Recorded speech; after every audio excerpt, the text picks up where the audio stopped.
सबसे अधिक दूषित अगर कोई है तो वह है आज का इंसान। कर्मों के फल से कोई नहीं बच सका है। मनुष्य कैसे अपने किए का फल भोगता है, आइए इस कहानी के माध्यम से जानते हैं। एक पेड़ पर अपने बच्चों के साथ एक गिद्ध पक्षी रहता था। गिद्ध अपने बच्चों से बहुत प्रेम करता था। एक दिन गिद्ध के बच्चे गिद्ध के साथ घूमते हुए कहीं जा रहे थे।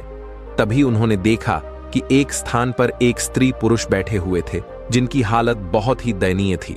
दरअसल वे दोनों कोढ़ी हो चुके थे। उनके शरीर में जगह जगह जख्म बने हुए थे। जगह जगह से शरीर से रक्त रिस रहा था। भयंकर पीड़ा की वेदना से वे दोनों कराह रहे थे। उनके पास कोई भी व्यक्ति आता जाता नहीं था। वे एक रास्ते के किनारे बैठे हुए थे। ना जाने किस कर्म का पाप भोग रहे थे। मित्रों, उन दोनों के ऊपर गिद्ध के बच्चों की दृष्टि पड़ गई। गिद्ध के बच्चों ने जब उन दोनों के शरीर से रिश्ता हुआ रक्त और मांस देखा तो वे अपने पिता गिद्ध से कहते हैं, पिताजी, हमने आज तक सिर्फ जानवरों का ही मांस खाया है। हमने कभी इंसान का मांस नहीं खाया है। हमारी इच्छा है कि आज आप हमें इंसान का मांस खिलाएं। सामने घायल अवस्था में दो स्त्री पुरुष नजर आ रहे हैं। आप हमें इन्हीं का मांस खाने की आज्ञा दें। अपने बच्चों की बात सुनकर गिद्ध कहता है, बच्चों, ईश्वर ने हमें जो भोजन बनाया है वही ठीक है। ज्यादा मन नहीं चलाना चाहिए। ज्यादा मन चलाना खुद के लिए ही तकलीफदेह होता है। आजकल इंसान का मांस बहुत दूषित हो चुका है। वह किसी के खाने योग्य नहीं रह गया है। इंसान इतना नीचे गिर गया है कि उसके कर्म देखकर बड़ी लज्जा आती है। धर्म कर्म की समझ रखने वाला वह इंसान इतना नीचे गिर जाएगा, हमने कभी नहीं सोचा था। गिद्ध बोला, हे बच्चों, आजकल भूखे रह लेना, पर इंसान के मांस को खाने की कभी मत सोचना। गिद्ध के बच्चों ने पूछा, पिताजी, ऐसी क्या बात है जो इंसान का मांस हम नहीं खा सकते? तब गिद्ध कहता है, बच्चों, मैं तुम्हें एक कहानी सुनाता हूं। यह कहानी इन्हीं दोनों स्त्री पुरुषों की है जिनका मांस खाने के लिए तुम लालायित हो रहे हो। यदि तुम इनके कर्म जान लोगे तो कभी इंसान का मांस खाने की जिद नहीं करोगे। तब गिद्ध के बच्चे कहते हैं, हां पिताजी, आप हमें वह कहानी जरूर सुनाओ। आखिर हम भी तो जाने कि इंसान का मांस क्यों नहीं खा सकते। आपकी कहानी हम मन लगाकर सुनेंगे। कृपया पिताजी हमें जरूर सुनाइए। तब गिद्ध वहीं पर एक पेड़ पर बैठ जाता है और अपने बच्चों को कहानी सुनाने लगता है। वह कहता है, बच्चों, यह कहानी इन्हीं दोनों स्त्री पुरुषों की है जो नीचे कोढ़ी के रूप में बैठे हुए हैं। इससे पहले यह दोनों एक राज्य के राजा और रानी हुआ करते थे। इस पुरुष की इससे पहले एक पत्नी थी जो ईश्वर को प्यारी हो गई। राजा और रानी के बीच बहुत ही अटूट प्रेम था। राजा अपनी पहले वाली रानी से बहुत प्रेम करता था। राजा के राज्य में चारों तरफ खुशहाली थी। प्रजा भी अपने राजा का बहुत सम्मान करती थी। राजा भी अपनी प्रजा की भलाई के लिए काम करता था। किसी तरह की प्रजा में कोई दुख नहीं था। इसी प्रकार राज्य कार्य करते हुए राजा का समय बड़े आनंद से बीत रहा था। मित्रों, कुछ समय बाद रानी ने एक कन्या को जन्म दिया, लेकिन दुर्भाग्य से बेटी को जन्म देकर वह महारानी स्वर्ग से धार गई। राजा को इस बात से बहुत सदमा लगा। राजा के मन में यह बात बैठ गई कि मेरी जो बेटी हुई है, इसी बेटी के कारण मेरी प्राण प्रिय रानी की मौत हुई है। क्योंकि राजा रानी को बहुत चाहता था। रानी का गम राजा से बर्दाश्त नहीं हुआ। इसी गम के चलते राजा की हालत बिल्कुल पागलों जैसी हो गई थी। उसने यह बात अपने दिलों दिमाग में बैठा ली थी कि मेरी बेटी के कारण ही मेरी पत्नी की मृत्यु हुई है। अब तो वह अपनी बेटी को बिल्कुल भी प्यार नहीं करता था, ना ही उसकी तरफ देखता था। मन ही मन वह उसे नफरत करने लगा। वह हमेशा कहता था कि मेरे घर में यह बेटी नहीं, यह कुलक्षण हुई है। इसी के कारण मेरी रानी की मौत हुई है। राजा को सबने समझाया कि देखो, जो होना था वो हो गया। अब क्यों बेटी से नफरत करते हो? परंतु राजा के समझ में कुछ नहीं आ रहा था। मित्रों, आपको बता दूं कि रानी बड़ी ही धार्मिक प्रवृत्ति की थी। वह भगवान की बहुत पूजा पाठ करती थी। उधर राजा ने अपनी बेटी को ही रानी की मौत का जिम्मेदार मान लिया था और वह अपनी बेटी से मन ही मन बहुत नफरत करने लगा था। धीरे धीरे राजा सदमे में पहुंच गया। अब तो उसका राजकाज में भी मन नहीं लगता था और ना ही वह प्रजा की भलाई के बारे में सोचता था। राजा की ऐसी हालत देखकर राजा के सभी मंत्री दरबारी और रिश्तेदारों को चिंता होने लगी कि अगर राजा इस तरह रहेगा तो राज्य की प्रजा बहुत दुख भोगेगी। इस इतने बड़े राज्य का क्या होगा? राजा की ऐसी हालत के बारे में जब पता चलेगा तो पड़ोसी देश के राजा बुरी मनसा से हमारे राज्य पर आक्रमण कर देंगे और हमारा राज्य बिल्कुल नष्ट भ्रष्ट हो जाएगा और इसकी तरक्की रुक जाएगी। सबने राजा को मिलकर खूब समझाया, लेकिन राजा के मन से रानी की यादें नहीं निकल रही थीं। राजा की अबोध बच्ची हमेशा रोती रहती थी, लेकिन राजा उसे नजर भर के भी नहीं देखता था। दासियां ही उस राजकुमारी का लालन पालन करती थीं।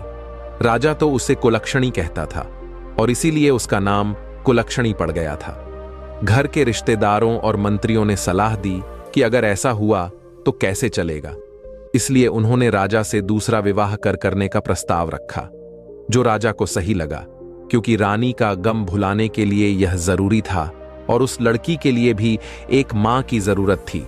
दासियां कब तक उसका पालन पोषण करती रहती। दोस्तों, इस प्रकार राजा ने अपना दूसरा विवाह रचा लिया। अब घर में दूसरी मां आ चुकी थी, लेकिन उस लड़की से जब उसका पिता ही प्रेम नहीं करता था तो वह दूसरी मां क्या खाक करती। राजा की दूसरी पत्नी भी उस लड़की से नफरत करने लगी थी। उसने कभी उस बच्ची को नहीं अपनाया। धीरे धीरे समय बीतने लगा। राजकुमारी अब 1 साल की हो गई थी और राजा तो उसे देखता ही नहीं था। जब वह अपने आंगन में ठुमक ठुमक कर चलती थी तब भी राजा का मन नहीं पिघलता था। राजा तो उसे नफरत की नजरों से ही देखता था। इसका फायदा दूसरी रानी भी उठाती थी। धीरे धीरे राजा की दूसरी पत्नी भी गर्भ धारण करती है। दोस्तों, समय के साथ उसने भी एक कन्या को जन्म दिया।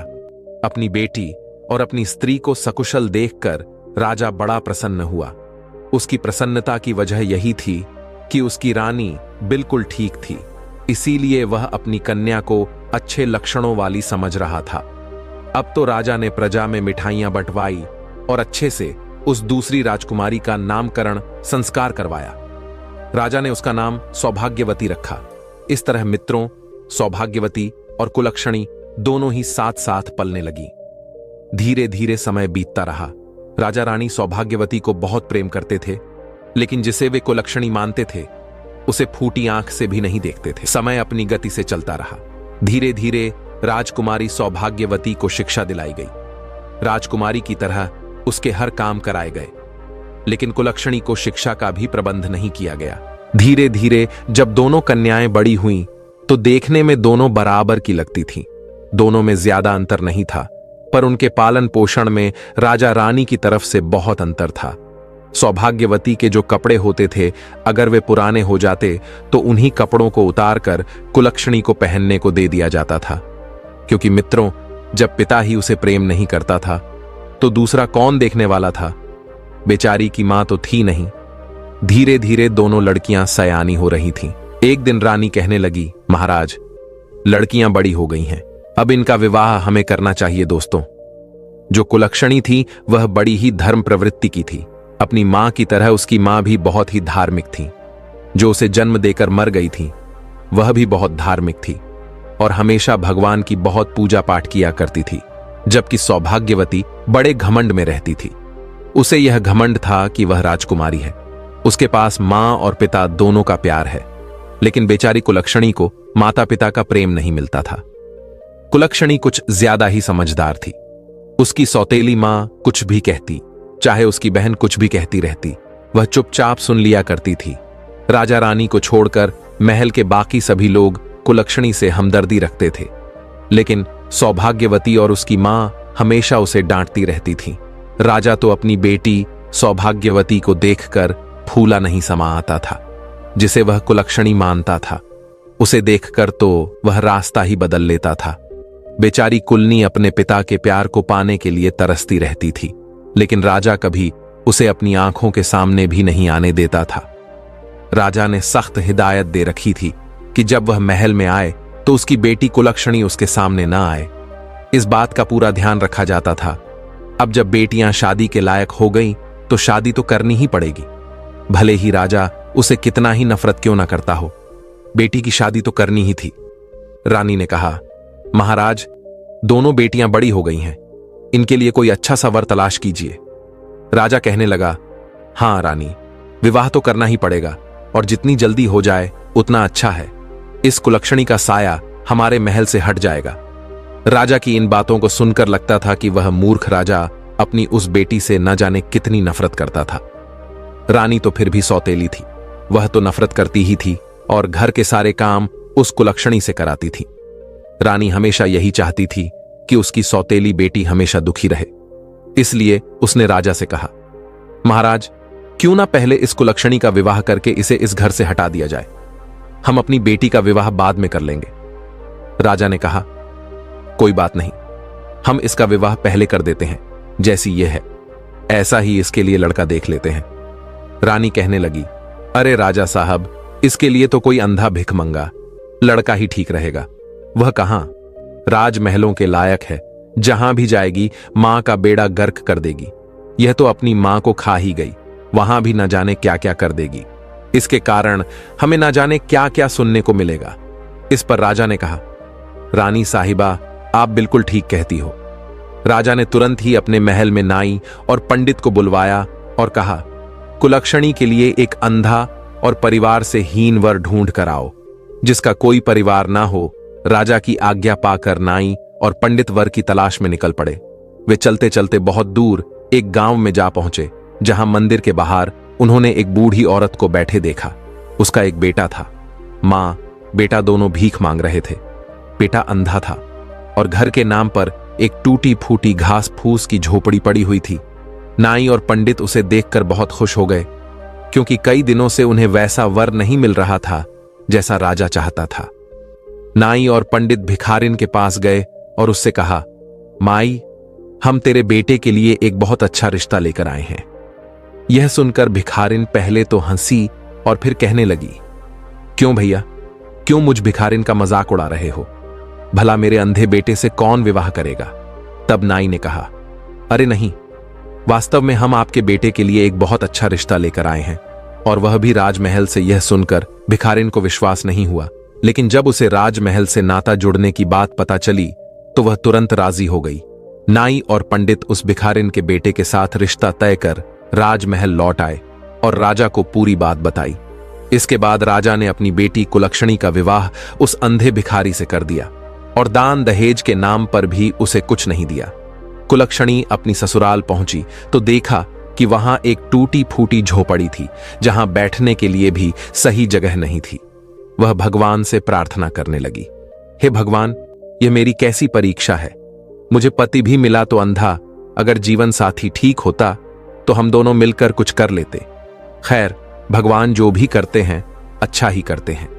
कुलक्षणी ने यह मान लिया कि उसका पति ही उसका परमेश्वर है और उसने अपने पति और सास की सेवा करना शुरू कर दिया। वह उनके लिए खाना बनाती और सबसे पहले उन्हें खिलाती, फिर खुद खाती। उसने अपने जीवन को भगवान की इच्छा मानकर स्वीकार कर लिया और ससुराल में बड़े प्रेम से रहने लगी। दूसरी तरफ जब काफी समय बीत गया तो रानी ने राजा से कहा, महाराज, अब तो वह मनहूस लड़की हमारे घर से जा चुकी है। अब हमें उससे छुटकारा मिल चुका है। क्यों ना अब हम अपनी बेटी का किसी अच्छे राजघराने में विवाह कर दें। अब बिना देर किए राजा ने नाई और पंडित को बुलाकर टीका की सामग्री लेकर किसी अच्छे राजकुमार की तलाश में भेज दिया। राजा ने कहा, पुरोहित जी, हमारी इस बेटी के लिए एक अच्छे राजा का बेटा होना चाहिए, क्योंकि एक अच्छा राजकुमार हो जिसका राज्य बहुत बड़ा हो। राजा के बताए अनुसार नाई और ब्राह्मण एक चक्रवर्ती राजा के यहां पहुंचे। क्योंकि राजकुमारी सौभाग्यवती देखने में बहुत सुंदर थी, इसीलिए उन्होंने राजकुमार भी सुंदर ही तलाश किया। राजा का इकलौता बेटा था और वह एक चक्रवर्ती सम्राट बनने वाला था। नाई और पुरोहित ने बिना देर किए उस चक्रवर्ती राजा के बेटे को सौभाग्यवती का टीका चढ़ा दिया और सारी बात आकर राजा को सुना दी। मित्रों, राजा ने सौभाग्यवती का विवाह बड़ी धूमधाम से कर दिया। हजारों हाथी, घोड़े, रथ दहेज दान में दिया और बड़े ही भव्य तरीके से अपनी बेटी की विदाई की। उधर वह बेटी, जिसे राजा कुलक्षणी कहा करता था, वह बेचारी जैसे तैसे दिन काट रही थी। सौभाग्यवती एक राजा के घर में ब्याह कर गई थी, इसलिए वह रानी बनकर आनंद से अपना जीवन यापन करने लगी। उसे शुरू से ही अपने माँ बाप का प्यार मिला था और यहां भी उसे अच्छा पति और राजमहल के सारे सुख मिल गए थे। उधर कुलनी अपने भिखारी पति के साथ उस झोपड़ी में रह रही थी। एक दिन कुलक्षणी अपनी सासू मां से बोली, मां जी, आप रोज रोज भीख मांग कर लाती हो, आपका भीख मांगना मुझे अच्छा नहीं लगता। इससे तो अच्छा है कि हम कोई काम कर लें और कमा कर खाएं। तब उसकी सास कहती है, बहू, वैसे तो तेरे माँ बाप और लोग तुझे कुलक्षणी कहते हैं, लेकिन हमारे घर की तू लक्ष्मी है। तू जो बात कहेगी वह मैं मान लूंगी। भिखारी की बहू कहने लगी, माँ जी, इन पैसों में से कुछ पैसे आप मुझे दे दो। मैं इन पैसों से कुछ खरबूजे और तरबूज खरीद कर लाऊंगी, क्योंकि गर्मी का मौसम है और इस मौसम में खरबूजे और तरबूज खूब बिकते हैं। मैं उन्हें बेचूंगी, कम से कम हम अपने आत्मसम्मान से तो रहेंगे। आप रोज रोज भीख मांगने जाती हो, 10 लोग आपको ठुकराते हैं, कोई 1-2 तरस खाकर कुछ दे भी देता है। मुझसे यह देखा नहीं जाता कि लोग आपका अपमान करें, इसलिए आज से आप घर पर रहो और मैं खरबूजे और तरबूज बेचने जाया करूंगी। सास ने कहा, नहीं नहीं बहू, तू भला कहां जाएगी? बहू ने कहा, मां जी, आप चिंता मत करिए, मैं यह सब कर लूंगी। सास बोली, ठीक है। उसकी सास और पति भीख में जो पैसे इकट्ठे किए थे वह पैसे अपनी बहू के हाथ में रख देते हैं। बहू बाजार गई और एक डलिया ली और उसमें कुछ तरबूज और खरबूजे खरीद कर रख लिए। जंगल के रास्ते पर एक मंदिर था, वह उसी मंदिर के सामने जाकर बैठ गई। वहां से गुजरने वाले लोगों को तरबूज और खरबूजे बहुत पसंद आते थे, इसलिए हाथों हाथ उसके तरबूज और खरबूजे बिक गए। सारे तरबूज तो बिक गए, केवल 2 खरबूजे उनके पास रह गए थे। दोस्तों, उसी समय संयोग से विधि और विधाता भगवान उसी रास्ते से गुजर रहे थे। विधि कहने लगे, प्रभु देखो कितने सुंदर खरबूजों की सुगंध आ रही है, मुझे भी यह खरबूजे खाने हैं। विधाता बोले, देवी कहां, तुम इन खरबूजों के चक्कर में पड़ रही हो, चलो हमें उज्जैन पर पहुंचना है। विधि ने कहा, नहीं नहीं प्रभु, मुझे तो ये खरबूजे खाने हैं। माता विधि जिद कर गई, कहने लगी, देखो वह स्त्री खरबूजे बेच रही है और वह तो आपकी भक्त है, प्रभु हमें उससे खरबूजे जरूर लेना चाहिए। दोस्तों, माता विधि और विधाता ने एक बूढ़े और बुढ़िया का रूप धारण किया और पहुंच गए उस खरबूजे वाली के पास। उसके पास मात्र 2 ही खरबूजे बचे थे। माता विधि और विधाता ने बहुत ही दीन रूप बनाया था। फटे पुराने वस्त्र थे, जर्जर हालत थी। एक दूसरे का हाथ पकड़े हुए वे उसके पास पहुंचे, जाकर कहने लगे, बिटिया हम दोनों भूखे हैं, क्या हमें कुछ खरबूजा खाने को मिलेगा? तो कुलक्षणी कहने लगी, माई आप बैठो, इतनी गर्मी पड़ रही है, लो पहले पानी पी लो। उसके पास थोड़ा सा पानी था। पहले उसने विधाता और माता विधि बने हुए उन दोनों वृद्ध दंपति को पानी पिलाया और आराम से उन्हें बैठाया। उसके बाद एक करके दोनों को खरबूजा खाने को दिया। दोनों लोगों ने वे दोनों खरबूजे खा लिए। उसके बाद माता विधि कहने लगी, बिटिया हमारे पास तो तुम्हें देने के लिए कोई पैसे नहीं है, हम कहां से पैसे देंगे? हम तो भूखे थे इसलिए खरबूजे तो हमने खा लिए। वह कहने लगी, कोई बात नहीं मां, आज मैं खरबूजे बेचने आई थी और ईश्वर की कृपा से मेरे सारे खरबूजे बिक गए। अब मेरे पास सिर्फ यह 2 खरबूजे शेष बचे थे। अगर आपने उन्हें खा लिया है तो यह भी मेरे लिए पुण्य का काम है। आप तो बूढ़ी मां हो, मेरी कोई मां नहीं है, और आपने मुझसे इतने प्यार से बेटी कहां है? बेटी शब्द सुनने के लिए तो मैं और मेरे कान ही तरस गए थे। कभी मेरे पिता ने भी मुझे बेटी का प्यार नहीं दिया। तब माता विधि बनी हुई बूढ़ी मां कहती हैं, बिटिया मैं काफी दूर से चलकर आई हूं और राह चलने के कारण मेरी सांस फूल रही है, मेरे पैरों में बड़ा दर्द हो रहा है। कुलक्षणी ने कहा, लाओ मैया, मैं तुम्हारे पैर दबा देती हूं। इतना कहकर वह माता विधि के चरण दबाने लगती है। ठंडी हवा चल रही थी। विधि मां को नींद आ जाती है। विधि मां को नींद आई तो कुलक्षणी अपने पल्लू से उनके ऊपर हवा करने लगी ताकि उनके ऊपर कोई मक्खी या मच्छर ना बैठे। दोस्तों, विधाता भी वहीं पर लेट गए। जब माता विधि की आंख खुली तो वे दोनों बड़े प्रसन्न हुए। कहने लगे, बेटी तूने तो हमारी बहुत सेवा की है और हमारे पास तो तुम्हें देने के लिए कुछ भी नहीं है, हम तुम्हें क्या दें? वह कहने लगी, कोई बात नहीं मां, मेरी कोई मां नहीं है। तुम्हारी सेवा करके तो मुझे मां जैसा प्यार मिला, ऐसा लगा जैसे तुम मेरी मां हो। तब माता विधि कहती हैं, अच्छा बेटी अब हम चलते हैं। जाते हुए माता विधि ने विधाता से कहा, प्रभु अगर आपकी झोली में कुछ पड़ा हो तो इस बेचारी को दे दो, यह बेचारी बड़ी ही गरीब है और इसके पिता ने इसके साथ बहुत अन्याय किया है। विधाता बोले, देवी मेरे पास तो मेरी झोली में केवल भभूति है, इससे इसका क्या भला होगा? माता विधि बोली, प्रभु लोगों का भला तो आपके भला कहने से ही हो जाता है, फिर भी मन समझाने के लिए माता विधि ने विधाता की झोली से कुछ भभूति निकाली और उस बेचारी को दे दी। वह भभूति उसने अपने साड़ी के पल्लू में बांध कर रख ली। शाम को जब वह अपने घर पहुंचती है तो अपनी सासू मां से कहती है, मां जी, आज एक बूढ़ी मां और एक बूढ़े बाबा की सेवा करके मुझे अपार सुख मिला। और देखो मां, आज की कमाई, आज मेरे सारे खरबूजे बिक गए मां। अब तुम्हें और मेरे पति को कहीं भी भीख मांगने की जरूरत नहीं है। अब हम मेहनत से काम करके अपना गुजारा करेंगे और ईश्वर की कृपा रही तो हम सम्मान की जिंदगी जीएंगे। आज से हमें भीख नहीं मांगनी है। तब उसकी सास कहने लगी, बेटा, मैं तेरी जैसी बहू पाकर निहाल हो गई। मैंने तो कभी सोचा भी नहीं था कि कभी मेरे बेटे का भी विवाह होगा। मुझे नहीं पता था कि मेरे बेटे के नसीब में इतनी संस्कारी और लक्ष्मी जैसी बहू लिखी होगी। मैं तो भगवान की बहुत आभारी हूं कि भगवान ने मेरे बेटे की किस्मत में तुम्हें लिखा था। वह कहने लगी, मां, आज एक बूढ़े बाबा और एक बूढ़ी अम्मा आई थी। उन्होंने मुझे यह भभूति दी है, मैं इसका क्या करूं? तब उसकी सास बोली, बहू, थोड़ा रुको, अभी मेरा बेटा आता होगा, जैसा वह कहेगा तुम वैसा ही करना। दोस्तों, शाम को जब उसका पति आया तो वह कहने लगी, स्वामी, आज मुझे यह भभूति दी है, एक बूढ़े बाबा और एक बूढ़ी मां ने, मैं इसका क्या करूं? तब उसका पति कहने लगा, एक काम करो, घर के चारों कोनों में इसे छिड़क दो और जो बचे उसे संदूक में रख दो और थोड़ा बहुत भभूति हमारे जो तुलसी का गमला है उसमें रख दो। वह कहने लगी, ठीक है, मैं ऐसा ही करूंगी। अब तो उस लक्ष्मी ने उस भभूति को अपने घर के चारों कोनों में बिखेर दिया। थोड़ी भभूति संदूक में रख दी और रात को खाना बनाया। खाना खाकर अपनी सासू मां को खिलाया, अपने पति को खिलाया, फिर खुद खाकर घर की साफ सफाई करके सो गई।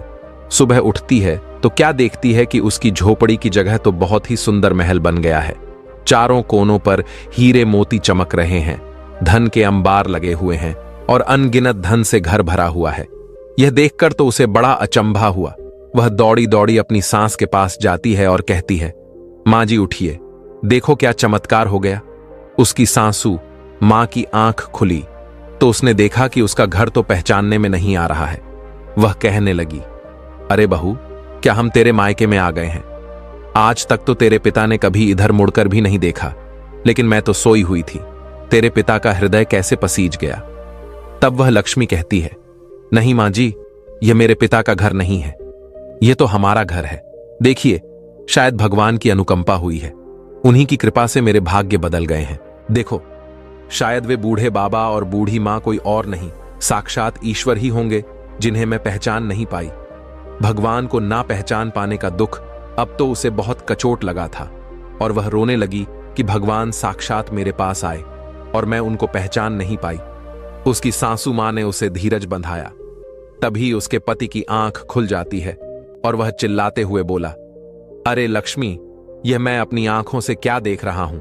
अब तो मुझे दिखाई दे रहा है। वह अपनी मां से बोला, मां, देखो मुझे सब कुछ दिखाई दे रहा है, अब मैं अंधा नहीं रहा। यह देखकर लक्ष्मी की खुशी का ठिकाना नहीं रहा। उसके पति की आंखें ठीक हो गईं। यह उसके जीवन की सबसे बड़ी खुशी थी।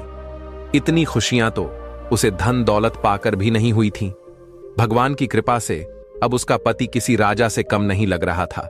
अब उन्होंने कहा कि जब इतनी बड़ी कृपा हो ही गई है तो क्यों ना हम भगवान की चर्चा करवाएं, पाठ करवाएं, लोगों को अपने घर बुलाएं और खूब बड़ा सा भंडारा करवाएं। उसकी सासू मां कहने लगी, बेटी, तुम तो मेरे घर की लक्ष्मी हो, जैसा तुम करना चाहो वैसा करो, मैंने कब मना किया। दोस्तों, अब तो लक्ष्मी ने अपने घर में एक कथा का आयोजन किया और अपने रिश्तेदारों को निमंत्रण दिया।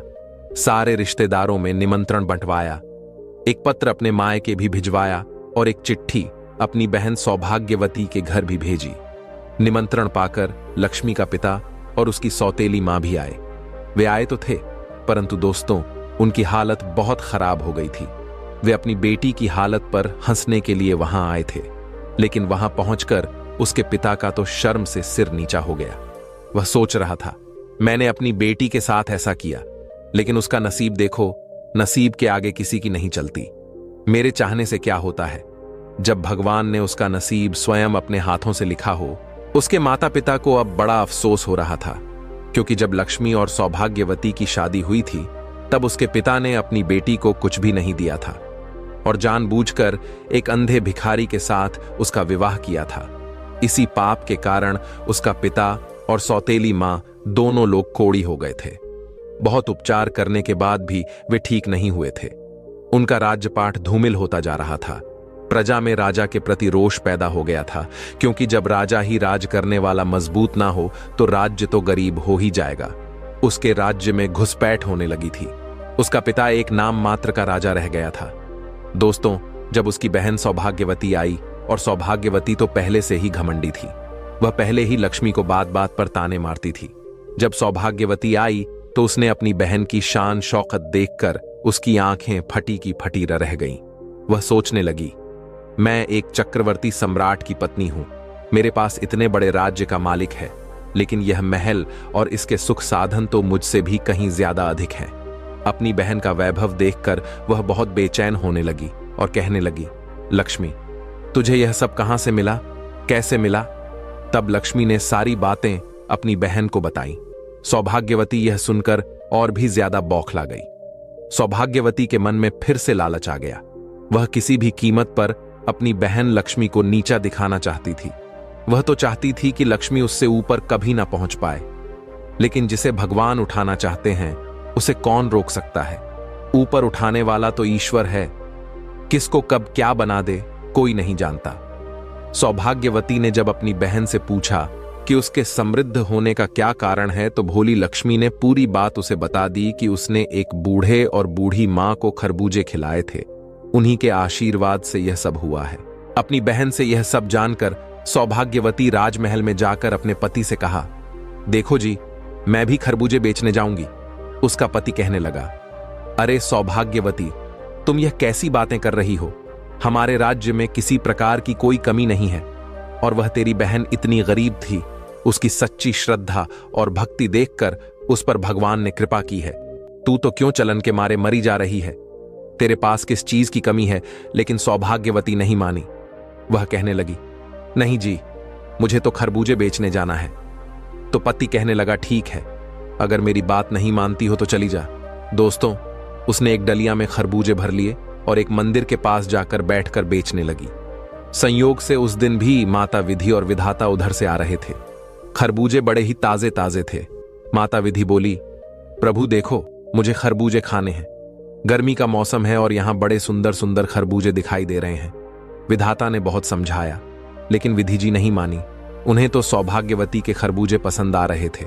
अब उन्होंने फिर से बूढ़े का भेष बनाया और एकदम से उसके पास पहुंच गए। उस दिन सौभाग्यवती का एक भी खरबूजा नहीं बिका था। माता विधि कहने लगी, बिटिया, बहुत तेज भूख लगी है, गर्मी के मारे जन निकली जा रही है, बहुत प्यास भी लगी है, थोड़ा सा पानी पिला दो और हमें थोड़ा खरबूजा खाने को दे दो। तो सौभाग्यवती कहने लगी, अरे हटो यहां से, वैसे भी सुबह से बोनी तक नहीं हुई है, कहां से भिखारी चले आए मांगने के लिए। अब विधि और विधाता एक दूसरे की तरफ देखकर मन ही मन मुस्कुरा उठे और वहीं बैठ गए। सौभाग्यवती डंडा उठाकर कहने लगी, हटो यहां से, तुम लोग कितने गंदे हो। मैं यहां खरबूजे बेचने आई हूं, तुम्हें देखकर कोई मुझसे खरबूजे खरीदने भी नहीं आएगा। अभी तक मेरा एक भी खरबूजा नहीं बिका है, और जब भगवान आएंगे तो मैं उन्हें कैसे खरबूजा खिलाऊंगी। तुम लोग पीछे हटो। दोस्तों, सौभाग्यवती ने उन्हें एक भी खरबूजा नहीं दिया। सुबह से शाम हो गई, लेकिन विधि और विधाता वहां नहीं आए। वह उठकर चलने लगी और कहने लगी, अब मैं जा रही हूं। जब भगवान साक्षात नहीं आए, उसने उस बुढ़िया से ही कहा, हे बूढ़ी मां, आप ही मुझे थोड़ी सी भभूति दे दो तो। माता विधि विधाता से कहने लगी, हे प्रभु, इसे थोड़ी सी भभूति दे दीजिए। विधाता ने अपने झोले में हाथ डाला और सौभाग्यवती को थोड़ी भभूति निकाल कर दे दी। सौभाग्यवती खुशी खुशी अपने घर आई और अपने पति से बोली, देखो जी, मैं भभूति ले आई हूं, अब इसका क्या करना है। इतना कहकर उसने वह सारी भभूति अपने घर में छिटक दी और थोड़ी सी तुलसी के गमले में डाल दी। शाम को खाना खाकर सो गई। पहले तो उसे सारी रात नींद नहीं आई, और जब सुबह वह सोकर उठी तो उसने सोचा था कि घर में सुबह हीरे मोतियों के अंबार लगे मिलेंगे। सोच सोच कर वह बड़ी खुश हो रही थी। लेकिन जैसे ही सुबह उठी तो क्या देखती है कि उसके महल की जगह एक झोपड़ी बन गई है और जगह जगह कीड़े मकोड़े भिन्न भिना रहे थे। अब तो सौभाग्यवती मुंह पकड़कर रोने लगी और कहने लगी, हे भगवान। अब वह गाली ग्लोस करने लगी और अपनी बहन को गाली देने लगी कि इसने ये क्या करवा दिया। अब उसका पति उसे समझाने लगा, देखो सौभाग्यवती, तुमने जो लालच में आकर यह सब किया है, इसीलिए तुम्हारे साथ ऐसा हुआ है। तुम्हारी बहन दिल की बहुत अच्छी है, भगवान ने उसकी भक्ति देखकर उस पर कृपा कर दी, लेकिन तुम लालच में थी और अपने पास जो था उसे भी गंवा दिया। जो अपने पास होता है उसी में संतोष करना चाहिए। उसके पति ने उसे खूब समझाया, लेकिन सौभाग्यवती अपनी बहन लक्ष्मी को कोसने लगी। वह कहने लगी, लगता है मेरी उस बहन की छाया मुझ पर और मेरे घर पर पड़ गई है, इसलिए हमारे साथ ऐसा हुआ है। उसके पति ने उसे बहुत डांटा और कहा, तुम अभी भी सुधर जाओ। जब यह खबर उसके मायके में पहुंची तो राजा और रानी जो कोढ़ी हो गए थे वे उसे देखने के लिए आए। अपने माता पिता की ऐसी हालत देखकर सौभाग्यवती कहने लगी, अरे दूर हटो, तुम मेरे घर के अंदर मत आना। ऐसे माँ बाप की मुझे जरूरत नहीं है जो इतने गंदे हो, जो कुष्ठ रोग से पीड़ित हो। मैं ऐसे माँ बाप को नहीं रख सकती, ना ही उनकी सेवा कर पाऊंगी। मुझसे दूर रहो दोस्तों। उसके माता पिता अपनी बेटी के दुख में दुखी होने के लिए आए थे, लेकिन उसकी बेटी ने उन्हें डांट फटकार कर भगा दिया। और जब यह बात लक्ष्मी को पता चली कि उसके माता पिता दर दर के भिखारी हो गए हैं और उसकी बहन का राजपाट नष्ट हो गया है, तो लक्ष्मी अपने पति के साथ उसे देखने के लिए उसके घर आई। उसने अपना आधा धन देकर अपनी बहन का राजपाट फिर से बसाया और अपने माता पिता को वहां से अपने साथ ले गई। परंतु वे दोनों कोढ़ी हो चुके थे। उनके पाप इतने प्रबल थे कि भगवान की प्रार्थना करने पर भी वे दोनों ठीक नहीं हो सकते थे। तब उन्होंने कहा, बेटी, अब हमें अपने किए की सजा भोगनी है, तुम हमें माफ कर दो। अपने बेटी के चरण छूने के बाद क्षमा मांगकर वे दोनों उसके घर से चले जाते हैं दोस्तों, और किसी एकांत स्थान पर बैठकर भगवान की प्रार्थना करते हैं और अपने कुकर्म की क्षमा मांगते हैं दोस्तों। उनके शरीर से रक्त और मांस गल गल कर नीचे गिर रहा था। भगवान ने उन्हें उनके पापों की सजा दी थी। अपने पाप का फल भोगे बिना उनका किसी भी औषधि से इलाज संभव नहीं था, इसीलिए उन्हें एकांत स्थान पर ले जाकर छोड़ दिया गया। अब उन्हें अपनी गलती का पूरा एहसास था कि जिसे वे कुलक्षणी समझ रहे थे वह तो साक्षात लक्ष्मी निकली, और वे अपनी गलती के लिए ईश्वर से क्षमा याचना कर रहे थे। पर उनका पाप बहुत बड़ा था, इसलिए उन्हें कोई आराम नहीं मिला। वे अपने कर्मों का फल उसी जिंदगी में बैठे बैठे भोग रहे थे। उधर दोस्तों गिद्ध बोला, हे बच्चों, ये दोनों स्त्री पुरुष वही हैं। अब बताओ कि क्या तुम अब भी उस इंसान का मांस खाना चाहोगे? उन दोनों की कहानी सुनकर गिद्ध के बच्चे कहने लगे, पिताजी हमें माफ कर दो। जो हमने ऐसे पापियों को खाने की बात कही, आज हमें पता चल गया है कि इंसान का मांस अब किसी के खाने योग्य नहीं रह गया है। सबसे अधिक दूषित अगर कोई है तो वह इंसान है। इस प्रकार गिद्ध अपने बच्चों के साथ वहां से चला जाता है। दोस्तों, इस कहानी से हमें यह सीख मिलती है कि कर्म का दंड हमें जरूर भोगना पड़ता है। जो माता पिता अपनी सौतेली बेटी या बेटे के साथ बुरा व्यवहार करते हैं, उनके साथ ऐसा ही होता है। बुरे कर्म का फल बुरा ही होता है। मुझे सुनने के लिए धन्यवाद दोस्तों।